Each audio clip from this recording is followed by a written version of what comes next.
जय हिंद दोस्तों, कैसे हैं आप लोग। फिल्म की स्टार्टिंग में हमें 911 के रिस्पॉन्डर की आवाज़ सुनाई जाती है, जो कि अपने कॉल करने वाले से पूछता है कि आखिर उसकी क्या इमरजेंसी है। सामने वाला उसे कोई भी जवाब नहीं देता और उसके पीछे से उसे कुछ डिस्टर्बिंग नॉइज आ रही होती है। फिर हमें 4 लोगों की फोटोज दिखाई जाती है, जिनका नाम होता है एंजेला, मिशेल, स्कॉट और रॉबी। और ये चारों डेजर्ट में खो गए थे और पुलिस को उनका कैमरा मिला था, जिसमें 3 कार्ड्स थे और उसमें दिखाया गया था कि आखिर उनके साथ वहां पर क्या हुआ था। कार्ड 1 प्ले होता है और हम रॉबी को देखते हैं, जो कि एक फिल्म मेकर था और वो वीडियो शूट किया करता था। वो अपने कैमरे में अपने भाई स्कॉट को शूट कर रहा होता है। वो उसे अपने पिता का बैग देता है और उससे कहता है कि ये उसके लिए एक तोहफा है और स्कॉट उसे देखकर बहुत ज्यादा खुश हो जाता है।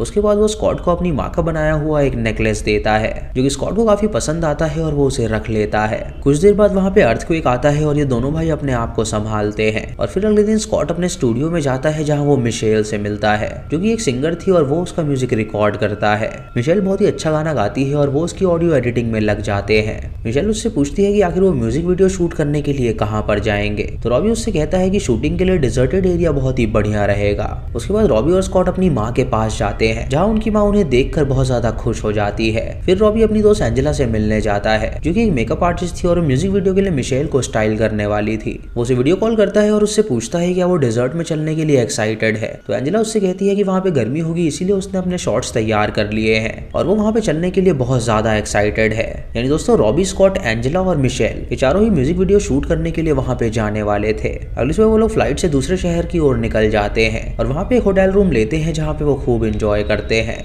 अगले दिन वो एक कार रेंट करते हैं और उसके अंदर वो डिजर्टेड एरिया में जाने के लिए निकल जाते हैं। रास्ते में वो ढेर सारी फोटोज लेते हैं और मस्ती करते हैं और फिर वो समुद्र में भी जाते हैं वहाँ पे नहाने के लिए। रॉबी को शूट करने का इतना शौक होता है कि वो सारी ट्रिप को शूट कर रहा था और उसने कैमरा को जरा भी आराम नहीं दिया था। उसके बाद वो अपने लोकेशन पे पहुंचते हैं, जहाँ पे गाड़ी नहीं जा सकती थी, इसीलिए वो गाड़ी को रोड किनारे ही खड़ा कर देते हैं और उसके बाद वो पैदल ही उस माउंटेन पे जाने के लिए निकल जाते हैं। वहाँ पहुंच के वो लोग टेंट लगाते हैं, जिसके अंदर वो लोग रहने वाले थे और मिशेल वहाँ पे अपना गाना स्टार्ट कर देती है, जो कि बहुत ही अच्छा गा रही थी और वो उस जगह को एक्सप्लोर करने लगते हैं। एंजेलिना मिशेल को एक शेड्स देती है उसे पहनने के लिए और उसे कहती है कि अगर वो म्यूजिक वीडियो में इसे पहन के गाएगी तो इसमें वो बहुत ज्यादा अच्छी लगेगी। ये सुनकर वो शेड्स को पहनती है और बाहर जाती है और उसके बाद रॉबी उसकी वीडियो रिकॉर्ड करने लगता है। कुछ देर बाद रॉबी पहाड़ के ऊपर जाता है, जहाँ पे उसे एक अजीब सा एक्स नजर आता है, जो कि जमीन पे गाड़ा हुआ था और उसे देखकर वो हैरान हो जाता है। वो उसे नजरअंदाज कर देता है और नीचे आ जाता है, जहाँ स्कॉट पंछी और इंसेक्ट की आवाज को अपने माइक से रिकॉर्ड कर रहा होता है।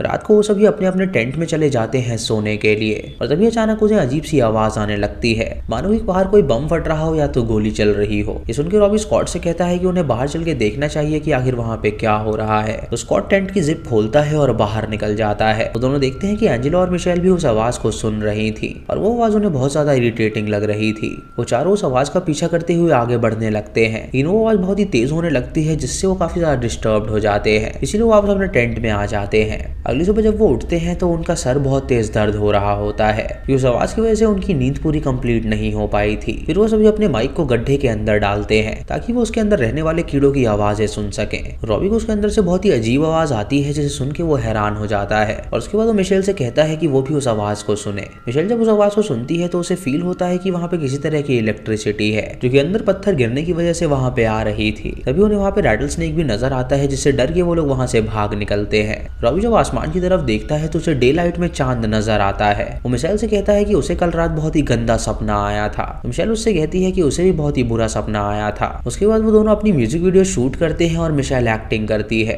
उसके बाद जब रात होने वाली होती है तो अचानक उन्हें वही अजीब सी आवाजें आनी शुरू हो जाती हैं। रॉबी अपना माइक लेके बाहर जाता है ताकि वो आवाजों को कैप्चर कर सके और जब वो उस आवाज को कैप्चर करता है तो उसे वहाँ पे कायोटीज की आवाज आती है और जब वो लोग अपने टेंट के अंदर जाते हैं तो वहाँ पे बहुत तेज थंडर स्टॉर्म आता है। रॉबी अपने भाई स्कॉट से पूछता है कि आखिर बाहर चल क्या रहा है, तो स्कॉट उससे कहता है कि वो बस लाइटनिंग और थंडर है और कुछ भी नहीं। तभी उन्हें बहुत तेज आवाज आती है तो स्कॉट उससे पूछता है क्या वो बाहर चलना चाहता है, तो रॉबी उसके साथ बाहर चलने के लिए तैयार हो जाता है। तभी स्कॉट बाहर जाता है और रॉबी उसका पीछा करता है, लेकिन स्कॉट बहुत ही डर रहा होता है, इसीलिए वो वापस से टेंट में आके सो जाता है। लेकिन रॉबी अपना कैमरा लेके बाहर निकलता है देखने के लिए कि आखिर वहाँ पर क्या हो रहा है। जब बाहर जाता है तो उसे एक बंदे की शैडो नजर आती है, जो कि पूरा नंगा था और उसके हाथ में एक एक्स थी और ये वही एक्स थी जो कि स्टार्टिंग में हमें दिखाई गई थी। रॉबी उस बंदे के पास जाता है और उससे पूछता है कि आखिर उसे क्या चाहिए, तो बंदा उसके सर पे एक्स मार देता है, जिससे उसके सर से खून निकलने लगता है और रॉबी भाग के तुरंत टेंट के अंदर जाता है और देखता है कि उसका भाई सो रहा है। वो अपने भाई को उठाने की कोशिश करता है लेकिन वो नहीं उठता।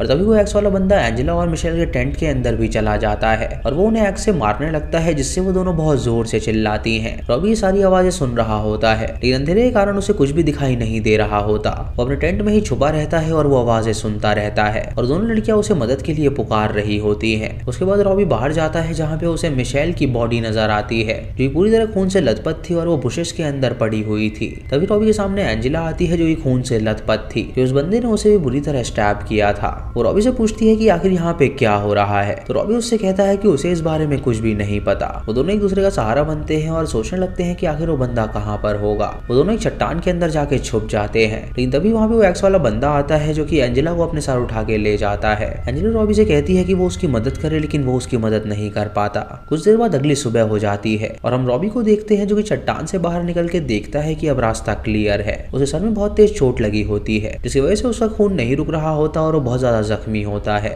वो अपना कैमरा लेके बाहर जाता है अपने भाई की सिचुएशन को देखने के लिए, लेकिन जब वो वहां से जा रहा होता है तभी उसके कदमों के नीचे से कुछ क्रीचर्स गुजरते हैं। ये देखकर वो घबरा जाता है और उसका कैमरा नीचे गिर जाता है और कुछ देर बाद वो कैमरे को उठा के वहां से भागने लगता है। तभी उसे वहां पे एक बर्निंग ऑब्जेक्ट नजर आता है तो वो उसे उठाता है और उसे देखकर वो बहुत डर जाता है और कहता है कि ऐसा नहीं हो सकता। उसके भाई का ऑब्जेक्ट होता है और वो समझ जाता है कि शायद उस बंदे ने स्कॉट को भी मार डाला होगा। उसके बाद वो टेंट के अंदर जाता है और देखता है कि उसका भाई वहां से गायब है और पूरा टेंट खून से लथपथ हो रखा है, मानो कि उस बंदे ने उसके भाई को जान से मार दिया हो। उसके बाद वो निवस्त्र होता है और उसके पैर खून से लथपथ होते हैं और उसे समझ नहीं आ रहा होता कि आखिर वो मदद के लिए कहाँ पे जाएगा। रॉबी थोड़ा सा पागल हो जाता है और उसका दिमाग काम करना बंद कर देता है। जब वो आगे बढ़ता है तो वो अपने आप को रिकॉर्ड करता है और अपना नाम वो बार बार पुकार रहा था। मुझे अपने सामने उसे वही एक्स वाला बंदा नजर आता है तो वो उसे कुछ नहीं कहता और अपना नाम पुकारता ही रहता है। तभी अचानक रॉबी अपने आप को खून से भरे हुए पॉन्ड में पाता है और वो वहां से बाहर निकलना चाहता है और वो गड्ढे के रास्ते से वहां से बाहर निकलता है और तभी वो अपने आप को डे लाइट में पाता है और देखता है कि वो खून की उल्टी कर रहा है।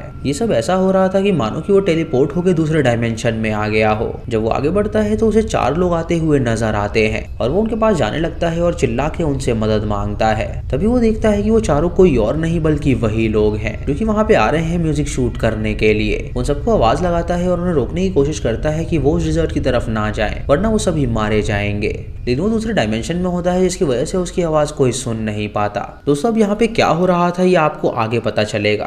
तभी उसे एंजेला नजर आती है जो कि खून से लथपथ थी और वो उसे देखकर वहां से भागने लगती है। वो एंजेला का पीछा करने की कोशिश करता है लेकिन वो उससे डर के भाग जाती है। तभी वो टेलीपोर्ट हो जाता है और अपने आप को जमीन के अंदर पाता है जहाँ पे वो बहुत सारा डरा हुआ होता है और उसके शरीर से खून टपक रहा होता है। वो वहाँ पे अपने भाई स्कॉट को देखता है जो कि उससे कहता है कि आखिर ये कैसी आवाजें आ रही हैं और वो डर के मारे वहाँ पे बाइबल की पंक्तियां पढ़ने लगता है ताकि अगर ईश्वर उसे देख रहा हो तो वो उसकी जान बचा सके। तभी वो वहाँ पे एक क्रीचर को भी देखता है जो कि बहुत ज्यादा खूंखार था और वो एंजेला को मार के उसका मांस खा रहा था। जब रॉबी आगे बढ़ता है तो उसे वही एक्स नजर आती है जो कि उसे स्टार्टिंग में नजर आई थी और तभी उसके पीछे से एक डिमोनिक आवाज आती है कि वो उसे उठा ले। ये सुन के रॉबी बहुत डर जाता है और वहां से भागने लगता है और फिर वो टेलीपोर्ट होकर अपने आप को उसी तालाब में पाता है जो कि खून से भरा हुआ था और वो वहां पे नीचे जाने लगता है। तभी वो अचानक टेलीपोर्ट होकर बाहर डेजर्टेड एरिया में चला जाता है जहाँ वो अपने आप को देखता है जो कि बहुत ज्यादा रो रहा था। जब वो आगे बढ़ता है तो वो 3 डंडों को देखता है जिनके ऊपर किसी के कटे हुए सर पड़े हुए थे और वो देखता है कि वो जो 3 कटे हुए सर हैं वो किसी और के नहीं बल्कि उसके दोस्तों और भाई के हैं। ये देखकर वो बहुत ही घबरा जाता है और उसे ये बात पता थी कि उसने ही उन्हें मारा है, इसीलिए वो डेजर्ट में पड़ा हुआ एक इक्विपमेंट उठाता है और उसे अपना प्राइवेट पार्ट काट के उसे पूरी तरह डिस्ट्रॉय कर देता है और उसके बाद वो अपना पेट फाड़ता है और अपने हथेलियां बाहर निकाल देता है और फिर वो जमीन पे गिर के वहीं पे मर जाता है और इसी के साथ ये मूवी यहीं पे खत्म हो जाती है। तो दोस्तों ये थी इस फिल्म की कहानी और आपको ये मूवी काफी कंफ्यूजिंग लगी होगी और आपके मन में ढेर सारे सवाल होंगे, तो आइए इन सवालों को क्लियर करते हैं। दोस्तों इस फिल्म में हमें दिखाया गया है कि 4 दोस्त एक डेजर्टेड एरिया में जा रहे हैं म्यूजिक वीडियो बनाने के लिए, लेकिन मेरी थ्योरी ये है कि वो कोई आम डेजर्ट नहीं है बल्कि वो डेजर्ट के उस एरिया में पहुंच गए थे जहाँ पे वो एक लूप में फंस गए क्योंकि टाइम वहाँ पे बाहरी दुनिया से बिल्कुल अलग चलता है। एक सीन में हम देख पाते हैं कि रॉबी टेलीपोर्ट होकर जमीन के अंदर चला गया है और उसके बाद वो टेलीपोर्ट होकर जमीन के ऊपर भी आ गया है और वहीं पे वो खुद को और बाकी 3 दोस्तों को भी देखता देखता है जो कि उस डेजर्ट एरिया की तरफ जा रहे थे। वो उनको चिल्ला के मना करता है वहां पे जाने के लिए, लेकिन वो दूसरे डायमेंशन में होता है जिसकी वजह से उसकी आवाज उन तक नहीं पहुंचती है। ये दर्शाता है कि वो लोग एक टाइम लूप में फंसे हुए थे और टाइम लूप में फंसा हुआ रॉबी इस डायमेंशन में था और दूसरे लूप में जो कुछ भी हो रहा था वो इस लूप के बंदे की आवाजें नहीं सुन सकता था। लेकिन दोस्तों अब सवाल ये आता है कि आखिर वो एक्स वाला बंदा कौन था। दोस्तों मैं आपको बता दूं कि वो एक्स वाला बंदा कोई और नहीं बल्कि रॉबी ही था, जो कि लूप में फंसा हुआ था और वो काफी ज्यादा आगे पहुंच गया था। अब ये लूप इस तरह से काम करता है कि ये चारों दोस्त बार बार डेजर्ट एरिया में आते हैं और उसके बाद रॉबी अपने आप को ही देखता है जो कि एक्स पकड़े हुए नेकेड खड़ा है और वो सभी जब टेंट में जाते हैं तो रॉबी उस एक्स से उन सबको मार डालता है। लेकिन डायमेंशन का जो रॉबी है वो अभी जिंदा बचा हुआ है, इसीलिए टेलीपोर्ट होता है और टेलीपोर्ट होकर वो हेल में चला जाता है, जहाँ पे डीमन उससे कहता है कि वो एक्स ले और अपने दोस्तों को मार डाले और फिर वो एक्स लेके बाहर जाता है और उन सबको मार डालता है। तो दोस्तों ये लूप ऐसे ही चलता रहता है। एंड में हमें दिखाया गया है कि रॉबी ने खुद को मार डाला है, तो इसका ये मतलब हो सकता है कि शायद ये लूप अब एंड हो गया हो, क्योंकि रॉबी टेलीपोर्ट होके बाहर पहुंचा और उसने अपने तीनों दोस्तों के कटे हुए सर देखे, जिससे वो समझ गया कि वो लूप से अब बाहर आ चुका है, क्योंकि लूप के अंदर वो उन्हें सिर्फ टॉर्चर होता हुआ ही देख रहा था। लेकिन अब उसने उनके मृत शरीर देखे थे और वो समझ गया था कि वो लूप से बाहर आ गया है और उसका जिंदा रहने का भी अब कोई फायदा नहीं है, इसलिए उसने अपने आप का पेट काटा और अपनी हथेलियां निकाल के वो भी मर गया। दोस्तों इस फिल्म के टाइटल में आपने नोटिस किया होगा कि ओ को इन लोगों ने व्हाइट कलर में आउटलाइन किया हुआ है, जिसका ये मतलब है कि ओ शब्द का कभी एंड नहीं होता और ये एक लूप में ही चलता रहता है और ये एक सर्कल है जिसका कोई किनारा है ही नहीं। तो इससे आप ये समझ सकते हैं कि ये फिल्म पूरी लूप के ऊपर बेस्ड है, यानी ये लोग आते हैं, मरते हैं और दोबारा जिंदा होके आते रहते हैं। दोस्तों इस फिल्म को हम एक हॉरर साईफाई फिल्म कह सकते हैं, तो इस फिल्म में साईफाई के बहुत सारे एलिमेंट्स मौजूद हैं। बाकी दोस्तों अब आपको क्लियर हो गया होगा कि इस फिल्म में क्या दिखाया गया है, और अगर आपको कोई भी चीज क्लियर नहीं हुई है तो आप हमें कमेंट सेक्शन में पूछ सकते हैं। दोस्तों अगर आप चैनल पे नए हैं तो इसे सब्सक्राइब करें और बेल आइकन दबाएं नोटिफिकेशंस के लिए, और दोस्तों वीडियो को लाइक और शेयर करना बिल्कुल मत भूलिएगा। तो मैं मिलता हूँ आपको अगली वीडियो में, तब तक के लिए जय हिंद।